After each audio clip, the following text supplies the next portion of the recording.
The overall goal of this procedure is to enrich low-abundance cell surface membrane proteins. This is accomplished by first denaturing and digesting membrane proteins. The second step is to oxidize the glycans and capture the glycosylated peptides on a resin surface. The non-glycopeptides are then washed off the resin. The final step is release of the end-linked glycopeptides off the resin for LC-MS analysis. Ultimately, the identified peptide sequence can be mapped back to proteins for identification and quantification purposes. Today, I'm going to demonstrate you how the glycopeptide-capture method works.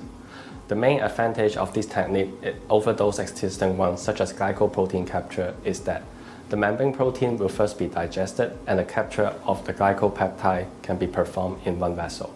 The application of this technique can extend to the discovery of the disease biomarker, since glycosylated protein can be shed into blood and other body fluid, and the circulating glycoprotein in blood, which are specific to the pathological process, can be used as prognosis and diagnosis biomarkers.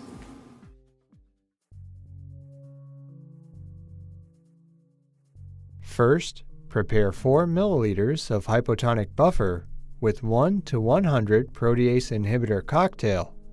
Add 1 milliliter of hypotonic buffer onto a cell pellet containing approximately 10 to the 8th cells and incubate the mixture for 15 to 30 minutes on ice.